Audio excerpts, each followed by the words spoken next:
Amanda's career has evolved over the years: a legal PA, secretarial team leader, and an office administrator, working for small and medium law firms in London. She always said to herself that when her boys left home and could look after themselves, then she'd do something for herself, which is to retrain as a certified business and personal life coach to serve others and guide them to try to find their true potential and unlock their hidden skills and creativity. Her passion is to help, serve, and spread the word of life coaching to others. She finds it so rewarding to see her clients smile and have that light bulb moment and realize what is achievable with support, guidance, and accountability. One quote that really resonates with Amanda is from Martin Luther King: "I can never be what I ought to be until you are to be." So let me now pass you over to Amanda, also known as Nanny Bonkers. Hi everyone, just bear with me.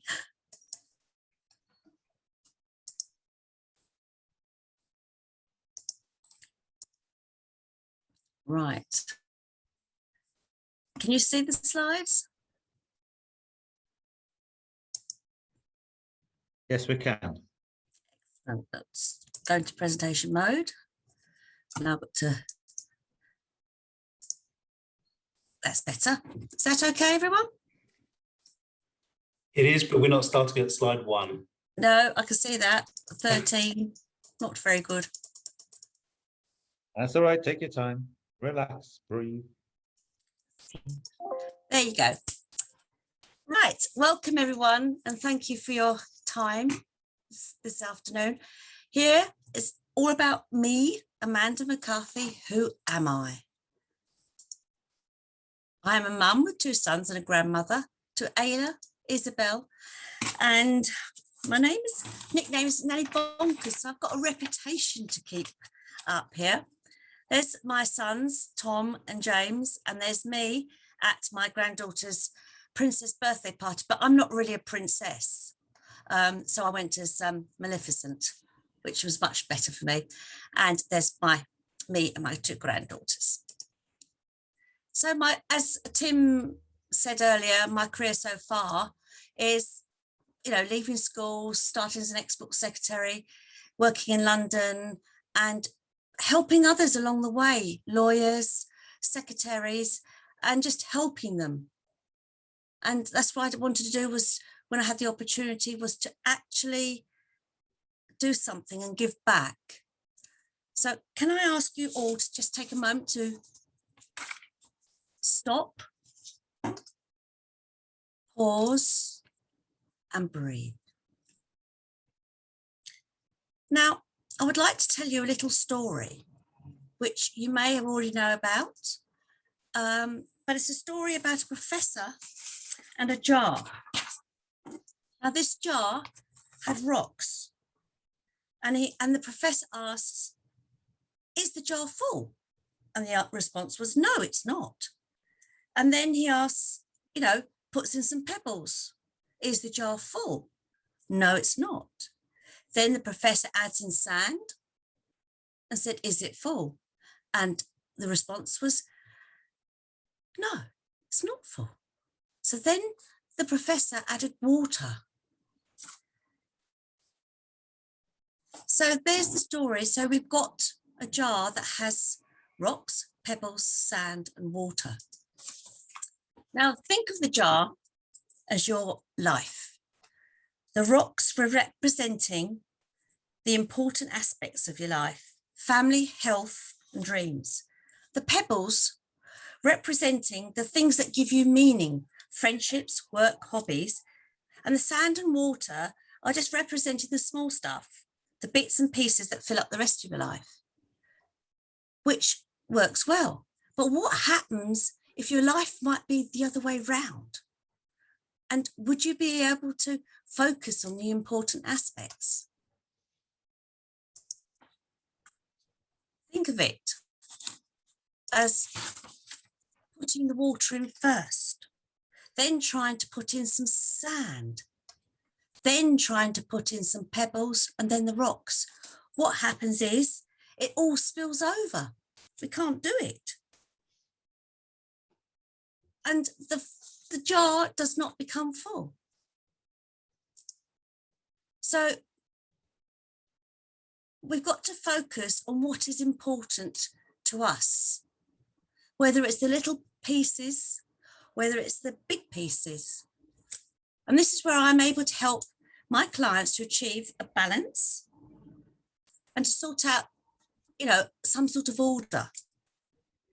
And it is achieved by taking small steps, one at a time, as otherwise overwhelm, lack of motivation, and procrastination may occur. And think of the times, we're all very busy people, personal and business. And along our journeys, we reach stages where it seems we are making no progress at all, and we want to give up. But when this does happen and you want to give up, think about the toddlers when they're learning to walk. They get up, they fall down. They get up, they fall down, but they don't give up. They keep going. And also when you're learning to ride a bike, how many times did you fall off and how many times did you crash? But you kept going.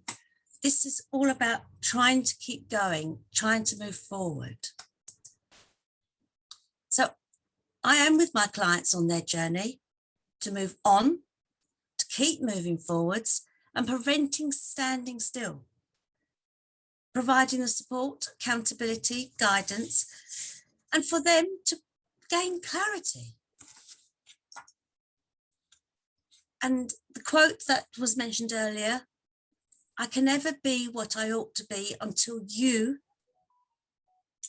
are what you ought to be.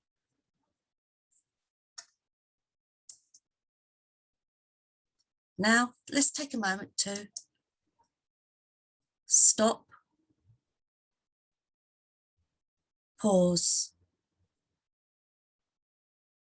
and breathe.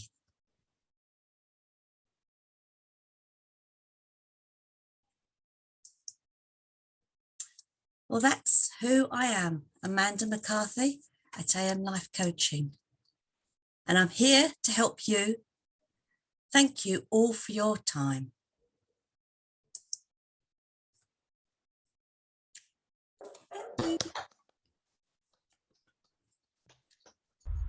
Thank you, Amanda. That's lovely. Really, really lovely.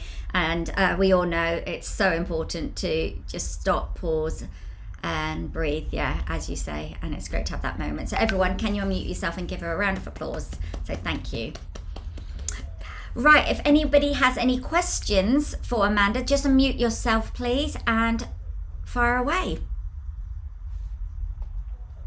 Do you sell packages, Amanda, or do you do one-by-one treatments, if you see what I mean? Yes, no, it depends on the client. I do one-by-one ad hoc sessions, or I do packages as well. It all depends because everyone has a different needs and different financial status, etc. So I just do bespoke, so it's to suit the client because everyone's time poor, but it's just making that initial step. My initial discovery of chemistry sessions are absolutely free. It's just for us to sit down and talk, and it's nice to give yourselves an opportunity for an hour of sitting down and thinking for yourselves and not having any interruptions. Lovely. So Amanda, I'd like to ask you, what has been your greatest inspiration that's taking you down this track? My greatest inspiration was a very good friend who helped my son, James, who's dyslexic. And over the years, she's actually opened my mind to the different ways of learning. And we as humans have so many different ways of learning, whether it's hearing, vision, etc. And she has helped me time and time again, and at times without me even knowing it. And it's just so nice to see, James develop and learn processes. And that's what it's all about, is just being flexible, adapting, and actually to realize there's a lot more out there and we can all achieve what we want to achieve. Brilliant. Yeah, absolutely. I think it's important to look at that sometimes. Has anybody else got any questions for Amanda? No? I've actually got a question, because we've got two and sometimes as guests 3 coaches in the Friday Wind Down group. And I'm already being coached by Zena, which I'm enjoying immensely. I thoroughly recommend her from that point of view. And I want to get some coaching from Amanda as well, which sounds a bit weird because why would you have more than one? But if you look at Alex Ferguson at Manchester United, one of the great things he did was cycle his coaches. So he had like Steve McLaren and Renee Mullenstein and all these other guys there. And they all brought something else and different to the team, and they kept winning. And I think that's actually something quite important, that it's a good idea to have over time more than one coach. And there's definitely quite a strong difference between each of you as well. So this one's about Amanda, so I won't ask Zena to throw in her super speciality here, but I just think it's worth making the point that just because you know more than one coach doesn't mean to say you need to just draw on one and then leave everybody else alone. Everyone has their own strengths and their own affinity for you. More of an observation, sorry. No, it's right, Darren. Absolutely, because coaches. We're all here to work together and to help everybody, and we all have, as you said, different skills and transferable skills as well. And coaches specialize in different sectors as well. And it's true, we have mentors, and I've been coached and mentored as well, because life is complicated. Yeah, and one of the things I've discovered also is that coaches have coaches. Yes. Quite often the time. Yeah. So true. Fantastic, great. So if there's no more questions, let's give her another round of applause. Thank you, Amanda, for being the last one, but ending up with a bang of our speakers. And we're going to be having more speakers in the new year. So thank you for that.